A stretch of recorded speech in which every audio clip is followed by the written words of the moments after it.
Welcome to Leader Insight, presented by Coldwell Banker Commercial. Leader Insight is where we interview top business leaders in the region. I'm your host, Bo Beery.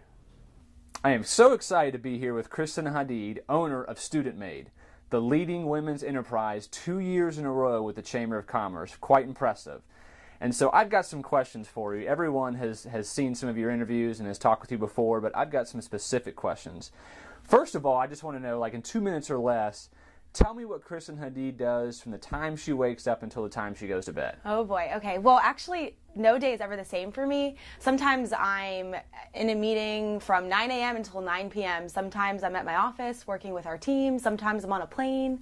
But that's what I love. I love that every day is different. I never know what to expect, and I'm not bored. I would hate my job if it was the same every day.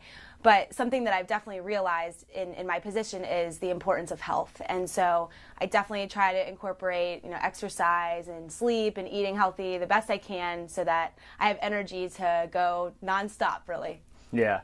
You've been so successful so quickly, and we all heard about the story about how you wanted a pair of jeans and your parents wouldn't give you the money, so you started this business.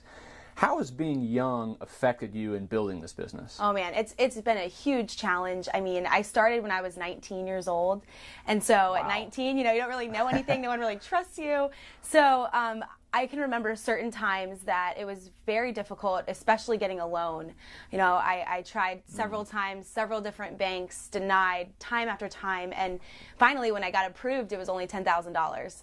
So I mean, that's one example. I can recall times, someone wanting to talk to my boss, and then the look on their face when they realize that's me. And walking into rooms, being the youngest one there, it's definitely a challenge, definitely uncomfortable.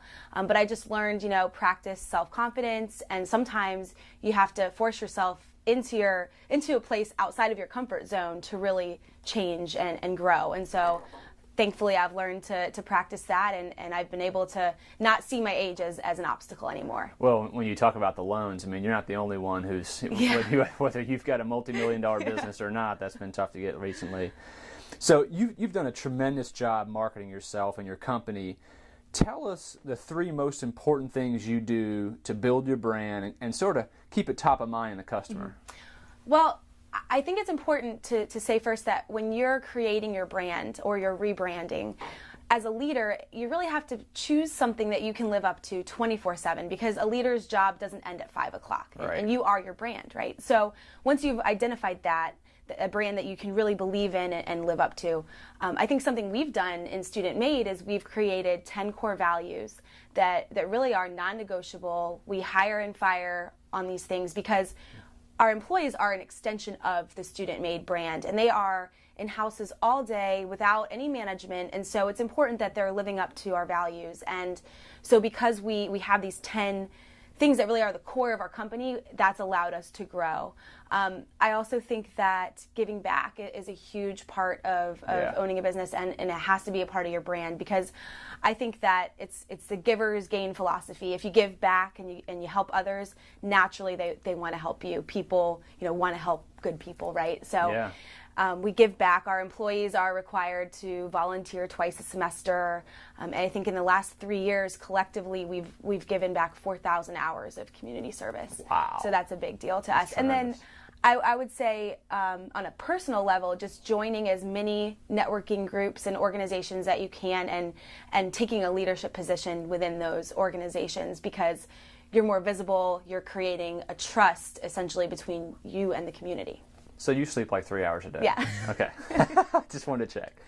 So what metric do you use to measure the success of your company? I mean, most companies, it's on profitability or how much they increased last year. How do you do it in the cleaning business? Yeah, I would say, profitability is a big one, but I believe differently. I think that you are the people that you hire, and so employee satisfaction and retention rate, that is number one. And especially in our industry, the cleaning industry has the worst retention rate. I think it's 2 months and an employee moves on to a different job. So I knew going in that was a huge challenge, and so I worked really hard to create a culture that really is a fun place to work, because I see it as the employee chooses to work with us. They have a choice to work with anyone in Right. Gainesville, and so we are their choice. And so we actually treat them kind of like celebrities. I can remember a meeting where we literally rolled out a red carpet as they were walking in. You know, we have a smoothie bar, a DJ. We make it fun. Yeah. And so our retention rate right now is an average of 2.5 years. Wow. And so to me, that's important. And I just believe that you have to have the high quality team to really grow and to make more money. Yeah. So like many wildly successful entrepreneurs and professionals, you kind of have this it factor. And what I call the it is that innate need to sort of better yourself, and you're always pushing yourself to get better, and you want to reach those new personal and business growth levels. So I'm always wondering, people who have achieved your success this fast, are you clonable? I mean, is this something that you can teach? Is it something that you just kind of have to like steal them from some other company? I mean, what's your thoughts? I'm not clonable, and that's probably a good thing. I think, when you start a business, you put all your blood, sweat, and tears, and it's like your baby. And so a big challenge is learning to delegate. And it's kind of scary to relinquish that control. And Yes. so, but when I did, I realized there's actually people who can do my job a little better than I can. And so I think it boils down to one thing. If you're not passionate about what you're doing, or if there's a certain task that you're just not excited about, give it to somebody who is, because they're going to do it better than you can. And so I just believe in hiring for, attitude and heart, and then training for skill. And if you can get the right people on the bus, you can take that bus anywhere, So, and then learning is a huge part of our culture. We require that all of our managers read one business book a month, and we have a review. That's great. Because I think that's just such an important part. Yeah. I mean, you're just growing leaders, not just... Right. Yeah, Yeah. I love it. So I got to know, do you plan to take this concept to other markets? Oh, yeah.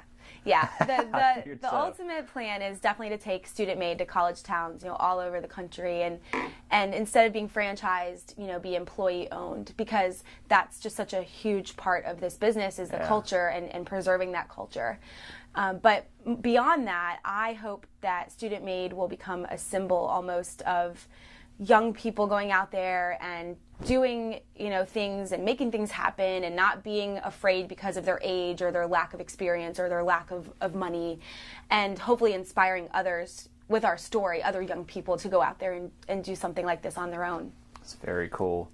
So, Kristen, you graduated from UF, and you started this business, and you decided to stay, and you built this company. Tell us why Gainesville. What do you like so much about it?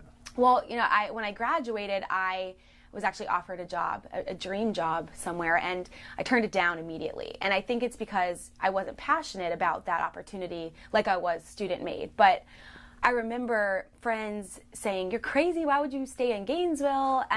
But since then, what I've seen is my friends are coming back to Gainesville. I've seen, huge companies like Mindtree come to Gainesville, startup companies popping up like crazy.